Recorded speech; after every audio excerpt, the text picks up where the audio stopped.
O governador de São Paulo, Tarcísio de Freitas, teria afirmado que, se for eleito presidente da República em 2026, concederia indulto a Jair Bolsonaro. Essa declaração foi dada em conversa com empresários, banqueiros, representantes do mercado financeiro. Pelo menos essa informação foi publicada pelo portal UOL.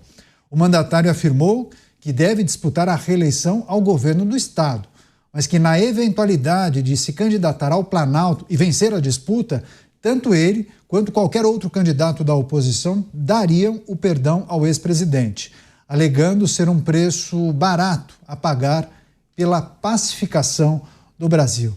Começar essa rodada com o Acácio Miranda. Acácio, essa manifestação de Tarcísio de Freitas não foi feita no palanque, não foi uma entrevista à imprensa, uma conversa reservada com empresários, integrantes do mercado financeiro e também outras lideranças, e aí, naturalmente, alguém vazou essa informação e aí Tarcísio confirmando que concederia indulto a Jair Bolsonaro. Nenhuma novidade, né? Porque não somente ele, como outros nomes aventados para disputar a eleição em 26 também já manifestaram essa possibilidade. Primeiro, tem o fato do Tarcísio ter respondido essa pergunta. Ele próprio se declara candidato à reeleição ao governo de São Paulo, mas nos últimos tempos não tem se furtado a dar pitacos de temas nacionais, temas inerentes à presidência da República e não ao governo do Estado. Isso mostra que talvez não seja a vontade dele neste momento, mas ele já lida com esta possibilidade cada vez mais plausível. Em segundo lugar, você bem disse, vale reiterar, todos os candidatos da direita e até os candidatos da centro-direita que pretendem ter o apoio do ex-presidente Jair Bolsonaro no primeiro ou no segundo turno têm falado sobre anistia ou indulto. A verdade é que, tecnicamente, o termo é graça, não é nem anistia nem indulto, mas o efeito prático é o mesmo. E é importante que se frise. Nós temos falado aqui sobre polarização, cada qual com a sua opinião distinta, mas a pacificação do país deveria ou deve ser o principal objetivo de qualquer candidato. Até porque Lula, em 2022, foi eleito a pretexto de pacificar o país. E aquele Lula paz e amor está mais parecido com o Lula 1 e com o Lula 2, que vendia o nós contra ele. Então, seja quem for o próximo presidente da República, que ele venha imbuído deste propósito. É necessário pacificar o país, é necessário unir o país. A nossa prioridade é a sobrevivência econômica, porque nós temos inúmeros problemas econômicos que põem em risco o nosso país como nós o conhecemos. Então, a prioridade não deveriam ser brigas bobas sobre A ou B. A prioridade deveria, acima de tudo, ser a pacificação, efetivamente. E acho que age de forma muito acertada o presidente Tarcísio, ao governador Tarcísio, ao colocá-la como prioridade. E você, Dávila, como avalia esse posicionamento de Tarcísio de Freitas, essa sinalização? Concorda? Acha que faz sentido esse tipo de manifestação para as pessoas que participaram desse encontro? Mas assim, sem querer, Dávila, essa discussão resvala na pauta anterior, né? Porque muitas pessoas dizem, ok, indulto, perdão ou graça, se ele conceder uma vez eleito e Jair Bolsonaro condenado, será que isso não pode ser derrubado no tapetão? É verdade, Canhato, e aconteceu no passado recente. Nós tivemos um exímio presidente constitucionalista, Michel Temer, e o seu indulto foi derrubado pelo Supremo. Então você veja que, de novo, uma prerrogativa única do presidente da República foi anulada pelo Supremo. E nós estamos falando de um presidente que é um exímio estudioso da Constituição brasileira, é um grande constitucionalista, escreveu vários livros, ele usou a prerrogativa do presidente da República e ele teve essa sua prerrogativa suspensa pelo Supremo Tribunal Federal, que acabou não aceitando o indulto dele. Então veja que absurdo que nós estamos vivendo. O fato é que uma postura política, todos os candidatos de direita já prometeram que daria o tal indulto a Jair Bolsonaro. Se vai ou não ser aprovado ou respeitado pelo Supremo é uma outra questão. Mas é uma questão que esbarra de novo no poder e na autonomia do Poder Executivo em fazer isso. É uma coisa inacreditável. De novo, não está sendo respeitada a autonomia do Poder Executivo. Segundo, que nenhum deles ainda deu uma justificativa jurídica para a decisão política. Que o indulto, o eventual indulto ao ex-presidente Jair Bolsonaro é porque não foi respeitado o devido processo legal em todo esse trâmite. Não é possível aceitar inquérito sigiloso por tempo indeterminado por tanto tempo. Não é possível aceitar que os advogados não têm acesso aos autos só na hora que decide. Não, então, houve várias violações do devido processo legal. Aliás, pode-se até questionar se é a instância do Supremo que era para ser julgado ou não na primeira instância, como foi o presidente Lula. Então, tem 1000 questionamentos jurídicos. Então, eu ainda acho que falta um recheio jurídico constitucional. Por quê? Porque vai justificar uma ação política, que é ou não dar o indulto ao presidente Jair Bolsonaro. Agora, como bem disse o Acácio, a postura do governador já mostra que ele está assim, ele confirma que quer disputar a reeleição em São Paulo, mas a pulguinha dali da candidatura presidencial se manifesta em cada palavra e cada ato. E isso é muito bom.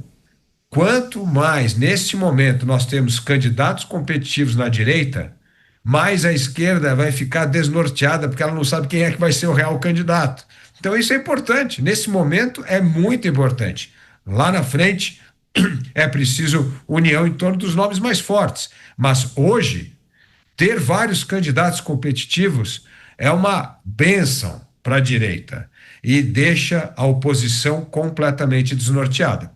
O governo completamente desnorteado. Por quê? Porque a base governista só tem um candidato.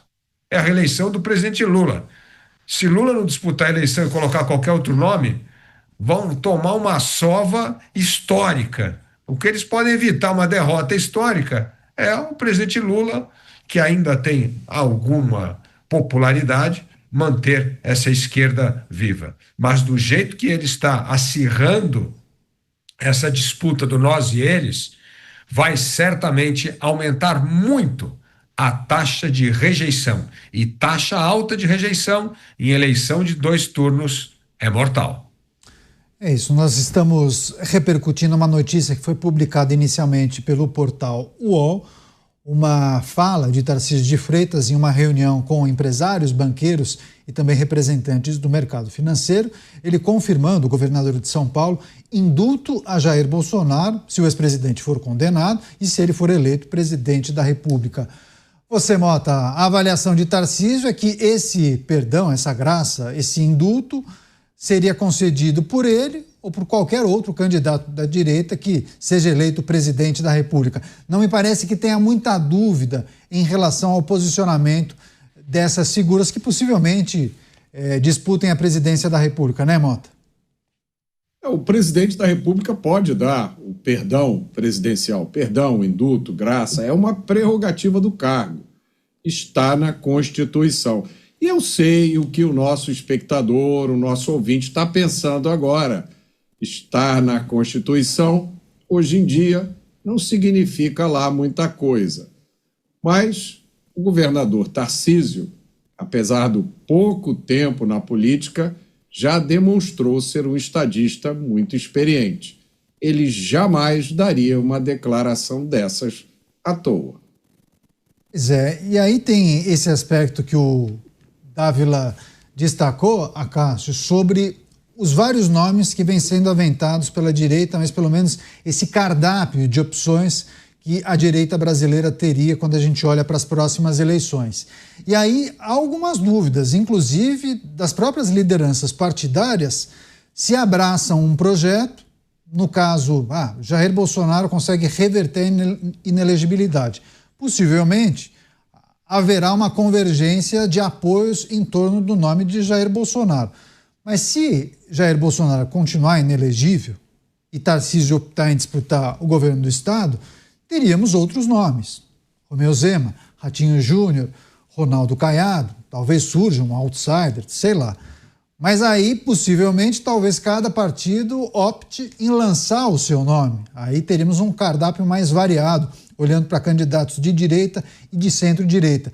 Você acha que o X da questão é justamente Jair Bolsonaro e Tarcísio? Caso os dois saiam, disputem a presidência, eles poderiam agregar um volume muito maior de partidos e aí sim nós veríamos a união da direita? Agregar se daria se fosse Tarcísio o candidato com o apoio de Bolsonaro.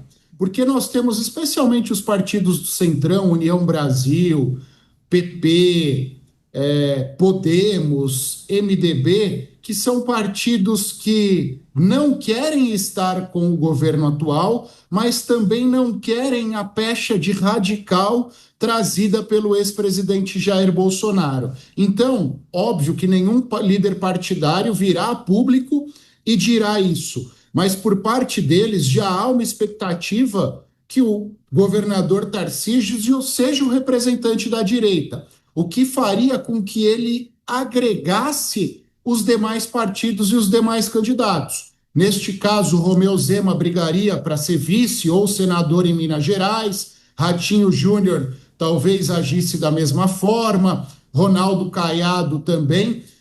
E é importante a gente ressaltar, já citamos aqui o ex-presidente Michel Temer, há 30, 60 dias atrás ele fez um movimento, inclusive externou, dizendo que a centro-direita precisaria se unir em torno de um nome e Tarcísio de Freitas era um nome que trazia todas as prerrogativas para isso. Isso não levou a nenhuma oposição dos grandes caciques partidários, apesar da grita do ex-presidente Jair Bolsonaro. Isso provavelmente gerou uma ciumeira do ex-presidente Jair Bolsonaro. E desde então, não sei se propositadamente ou não, nós temos acompanhado uma mudança de postura, especialmente por parte de Tarcísio de Freitas. Ele tem feito mais gestos ao ex-presidente Jair Bolsonaro. Então, me parece que ele tem essa vontade, mas ele sabe que sem Bolsonaro ele não poderá ser candidato. Assim como os líderes partidários da centro-direita sabem que precisam dos votos de Bolsonaro. Por isso que eles têm tratado Bolsonaro a pão de ló, na esperança que ele publicamente declare o apoio a alguém ou até que ele abençoe Tarcísio de Freitas como seu candidato. Esse é um ponto importante, inclusive, porque na hipótese de Jair Bolsonaro continuar inelegível, Dávila, é possível um único candidato atender aos anseios da centro-direita e da direita? Porque, assim, esses partidos de centro ou do centrão já manifestaram por diversas vezes que Tarcísio de Freitas seria a figura ideal para disputar a presidência da República. Há sinalizações nesse sentido. Da mesma forma, partidos mais à direita. Poderia um candidato atender a pautas que, se analisarmos friamente, são um pouco distintas, há objetivos um pouco distintos. Há convergências? Claro que sim, mas também há diferenças, né, Dávila? Com certeza, mas aí nós precisamos pegar o exemplo do nosso vizinho Argentina. Quando o país está à beira do precipício, que é o nosso caso, a pauta é muito ditada pelas circunstâncias. A pauta, por exemplo, do Plano Real foi uma pauta ditada por um Brasil que estava à beira do precipício. Aí, assim, mesmo o governo de centro-esquerda, como era do PSDB, teve que fazer uma pauta absolutamente liberal. Você teve que abrir economia, privatizar empresas, colocar as finanças em ordem, fazer a reforma administrativa, teve que fazer um monte de medida, porque o país estava à beira do colapso. A mesma coisa aconteceu com o governo Michel Temer. A pauta foi dada pelas circunstâncias e ele teve, evidentemente, a liderança e o juízo de fazer o que era preciso ser feito. Criou lei de teto de gastos, fez a reforma trabalhista, derrubou a taxa de juros de 2 dígitos para 1 dígito, né? Uma das melhores taxas de juros da história do Brasil. É isso, tem que fazer a lição de casa. O presidente que assumir o cargo em 2027 tem uma pauta dada. Ele vai ter que ser um presidente muito duro com frear gasto público, cortar despesas, fazer a reforma administrativa, recuperar a segurança jurídica, a credibilidade das instituições, a eficiência do serviço público. Vai ter que fazer uma pauta, Canhato.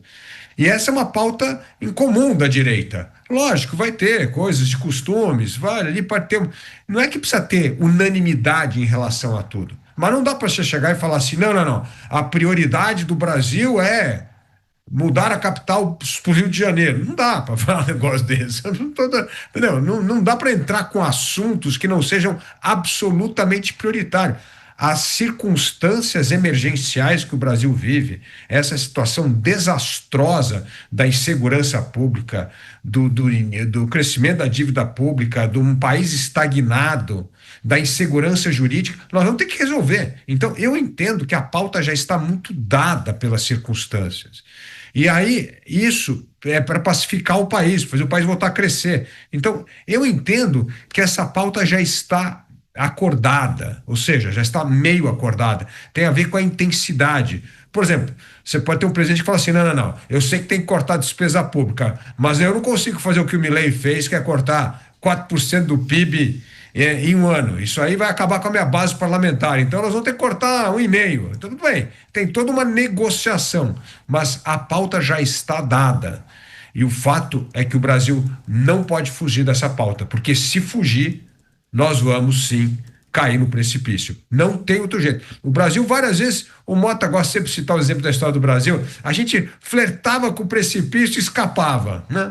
Mas chega uma hora que se você flertar e não fazer nada, cai. Não dá para achar que a lei da gravidade não se aplica mais ao país. Ela se aplica, né? Então, assim, este é o momento emergencial do país. O próprio governo disse que em 2027 o Estado brasileiro está quebrado. Então, quer dizer, não tem como evitar essa pauta, né? Agora, o grau de coragem, liderança e exemplo é que fará a diferença. Por isso, é preciso ter muito critério na escolha do próximo presidente da República. Mota, quando a gente olha para esses dois grupos em especial, centro-direita ou centrão, como alguns preferem classificar, e também os partidos mais à direita, e esse entendimento do Dávila que a pauta para 2026 já estaria acordada, já há um entendimento sobre medidas emergenciais que precisam ser tomadas, reformas que precisarão ser implementadas a partir de 2027, enfim. Só que quando a gente fala de Brasil, Mota, a gente sempre pode se surpreender, né? Acordos não são cumpridos muitas vezes, a dinâmica muda, a posição do sol, você olha para o lado, a nuvem já mudou de formato, enfim. Vimos isso aqui no início das administrações da Câmara e do Senado, né? As presidências da Câmara e do Senado. Havia alguns acordos para tocar algumas medidas, alguns projetos, mas a dinâmica da política fez com que as coisas tomassem um outro caminho. Você acha que é possível a gente observar uma união e uma convergência de ideias e de entendimentos entre o centrão, centro-direita e também os partidos de direita em torno do candidato e também das pautas? Eu acho essa pergunta impossível de responder, Canhato, porque o problema está nas ideias, como eu sempre falo aqui. Eu não vejo de forma nenhuma harmonia de ideias, nem harmonia entre o que se chama de centrão e o que se chama de direita, e nem harmonia dentro da própria direita. Como eu falei ontem, acho que eu falei ontem isso aqui, né? Pelo menos, na direita há pelo menos dois grandes grupos, os conservadores e os liberais. E o ponto de contato entre eles não é tão grande assim. Eu acho que hoje as pessoas que a gente chama, os partidos que a gente chama de direita, estão unidos aqui no Brasil essencialmente em busca de sobrevivência. Porque a gente voltou a um tempo em que você tem quase que pedir desculpas por dizer que é de direita. Já passei por inúmeras situações em que eu tenho que explicar para as pessoas o que significa ser de direita, porque na cabeça delas, que foram educadas com a dieta de 40, 50 anos de Paulo Freire, a direita é um monstro que vai te devorar. E hoje em dia, então, é complicadíssimo isso. Então, eu acho que a pauta número 1 das pessoas, partidos e entidades que não são de esquerda, vamos colocar assim, não vou usar o termo direita, não. Eu vou dizer, para todo mundo que não é de esquerda, para todo mundo que acha que socialismo é uma farsa, que comunismo é tirania, que essa história de justiça social é conversa para boi dormir, para meter a mão no nosso bolso. Todas essas pessoas têm que se unir para sobreviver. Esse é o desafio, para poder continuar falando, para poder continuar fazendo as suas postagens, para não ter que amanhã pagar 90% de imposto, com a justificativa de que isso é pela justiça social. Eu, como eu já disse várias vezes, não tenho o otimismo do Dávila. Eu não acho que o próximo presidente da República, seja ele quem for, vai ter condições de promover essa mudança enorme que o Brasil precisa. Essa mudança tem que vir de pessoas dentro de todas as instituições. A gente precisa de pessoas em todos os lugares que digam o caminho que o Brasil está tomando é errado. Ele não pode continuar a ir por esse caminho. Dentro de todos os poderes. É lógico, o presidente da República tem um papel nisso, mas é um papel em grande parte simbólico.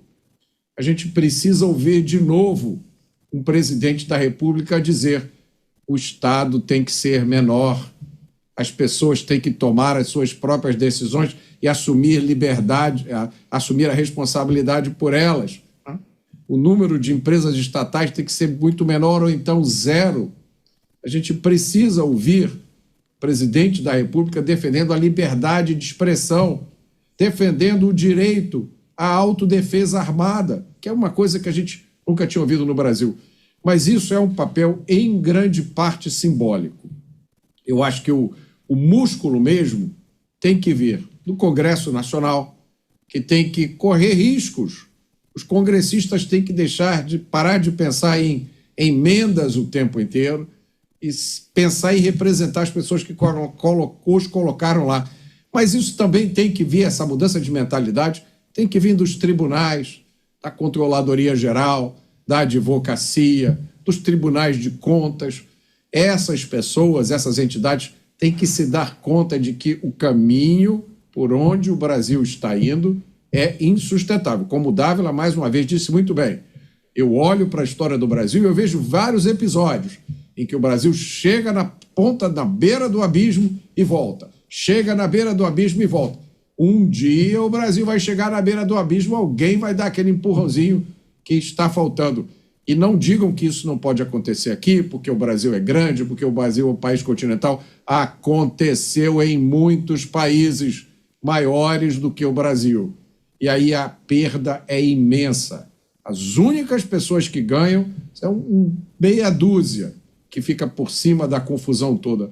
Para todo o resto é pobreza, é sofrimento, é um atraso muito grande. A gente não pode permitir que isso aconteça aqui.